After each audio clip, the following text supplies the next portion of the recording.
So this is a taster course. It's built and based on my interior designer recipe for success bootcamp. And that is a live online course that I run several times a year with a maximum of 12 students, all of them experienced interior designers. And it's, I think, a unique proposition because it offers both live peer in-classroom discussion, and additionally, it comes with 5 private one-to-one sessions in which you and I would work together, focusing entirely on the needs and the opportunities for your business and for the way that you operate as an interior designer. So this taster course, by contrast, is 6 days long. I'm going to be sending you materials every day for 6 days. Each day, the video that I send you will probably be not much longer than about 10 minutes. So the materials that I've drawn into this shorter taster include materials from the bootcamp on business planning, financial forecasting, and how to plan your marketing.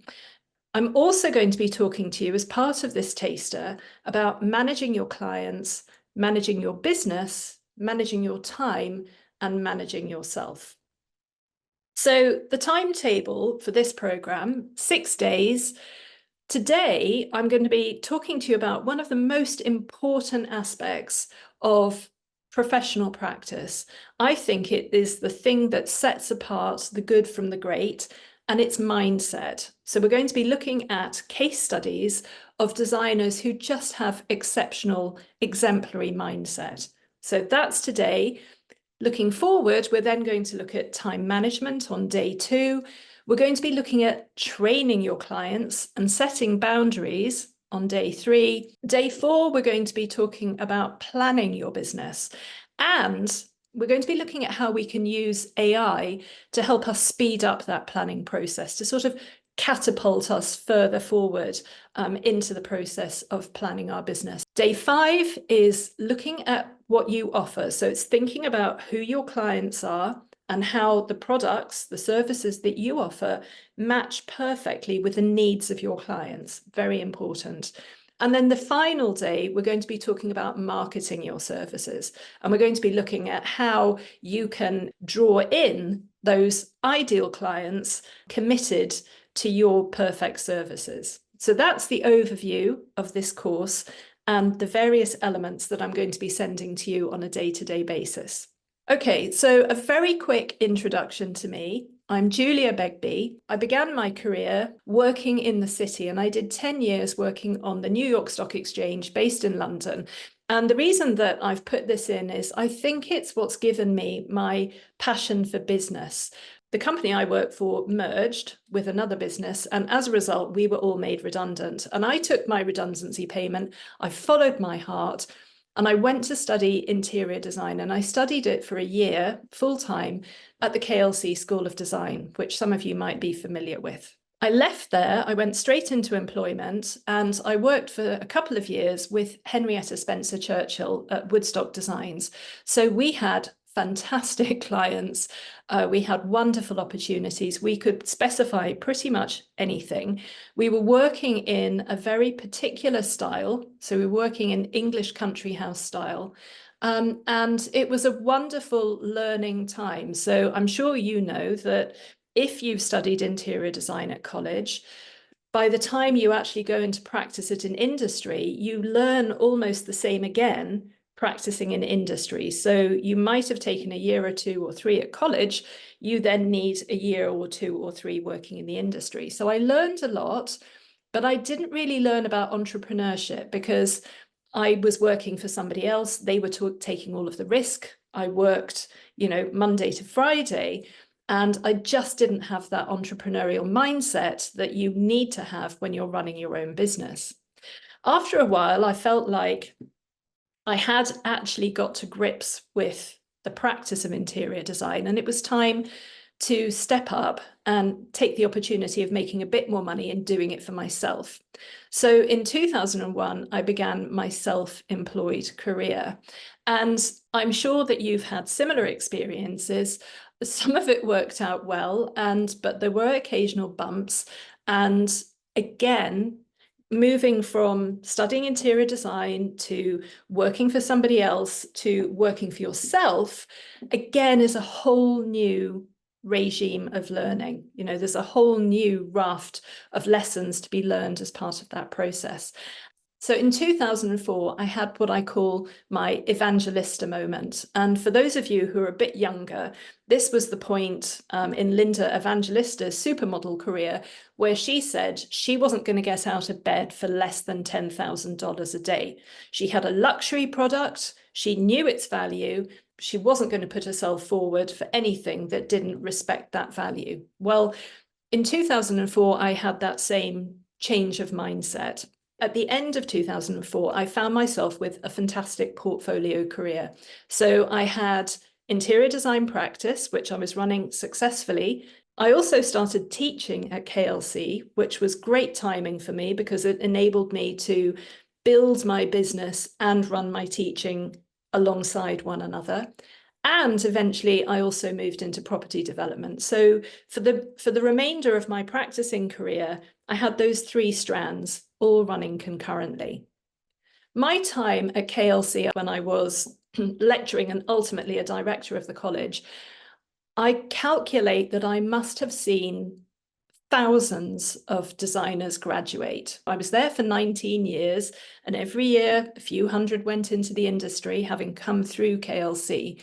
And so I had the brilliant position of being able to observe these people and know a little bit about them and see how they perform once they went out into industry. And what I observed, I think, was really fascinating.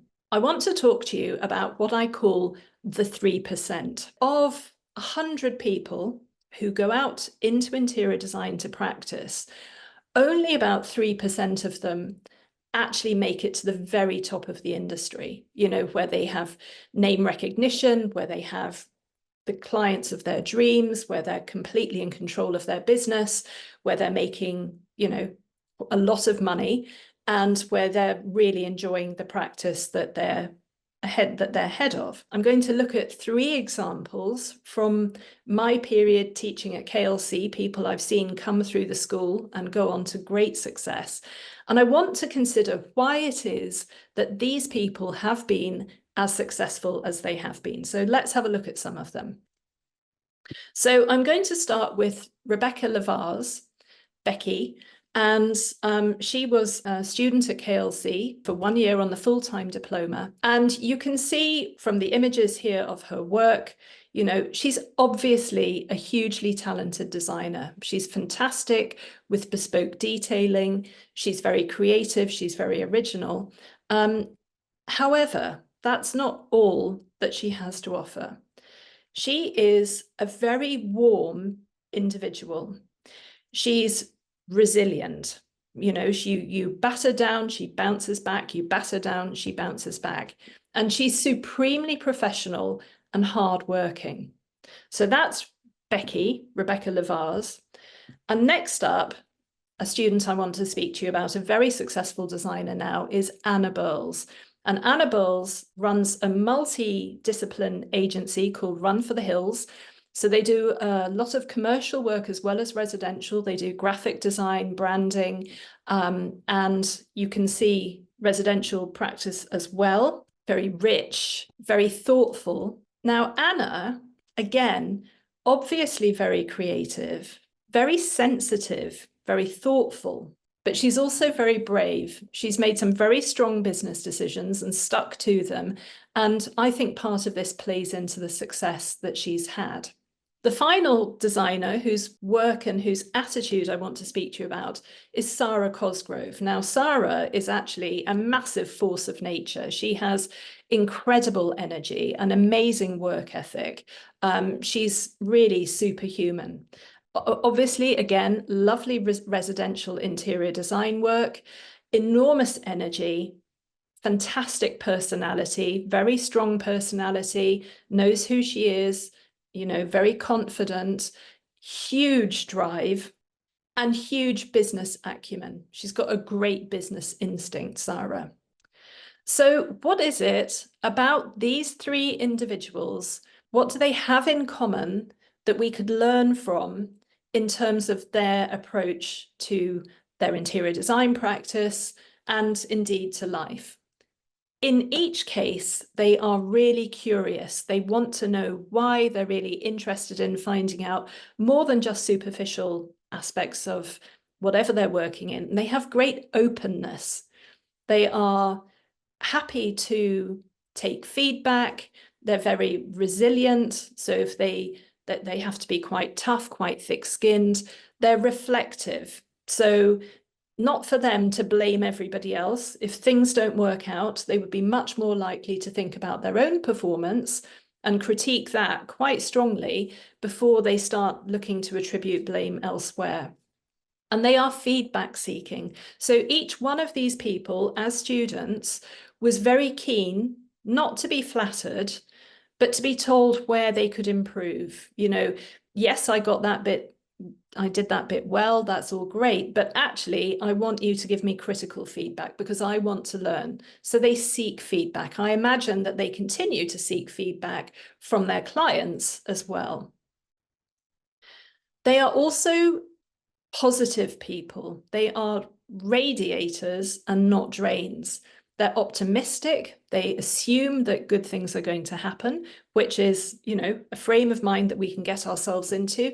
They are confident. If they aren't confident, then they will make themselves confident, even in the face of perhaps underlying insecurities.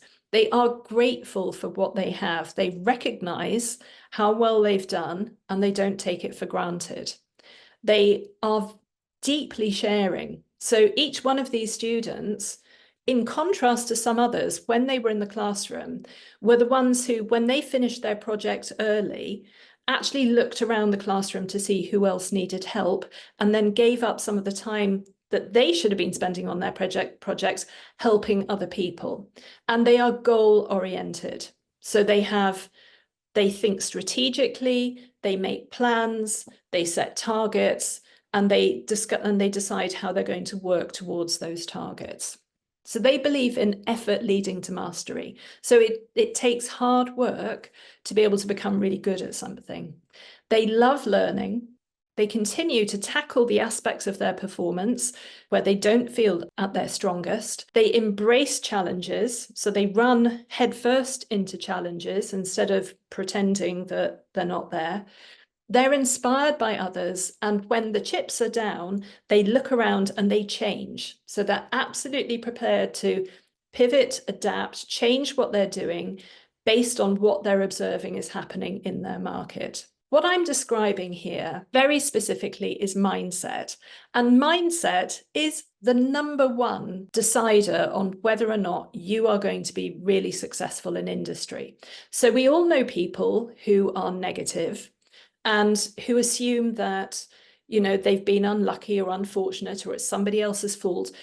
This is the last thing that these people would do. They have great learner's mindset. They also have good money mindset, and they have a growth mindset. So this, I believe, is the differentiator between them and other people who perhaps haven't succeeded to the same degree. So at the end of this first lesson, I would like you to think about your limiting beliefs. So for example, when you think about your design practice, do you trash talk yourself? You know, do you tell yourself that you're not good enough to charge higher rates? Do you worry that if you actually stand up for yourself, you set boundaries, that you're going to lose clients? Do you look at the competition and think that you can't compete, that they just have more to offer than you do? Do you think that perhaps there isn't actually enough business out there for everyone? Or, and this is one of my favorites actually, because a lot of my clients come to me saying, the reason I'm here is I would like to attract better clients. I'd like to attract clients who are nicer, clients who allow me more creative headroom, and clients who have larger budgets. But then they go on to say things like, I can't say that about my practice. It makes me sound too expensive. When you have these limiting beliefs, any one of these or anything like this, it's really important to recognize that you have these beliefs, identify them, ask yourself why you feel like that. Later on in this course, we're going to look at ways of tackling and challenging these. So we're going to be looking at some of these in the coming 5 lessons that remain in this course. And next up, I'm going to be sending you course materials based on time management. And we're going to be thinking about moving from procrastination into productivity. So I'll see you for the next lesson, and that's going to be coming to you tomorrow.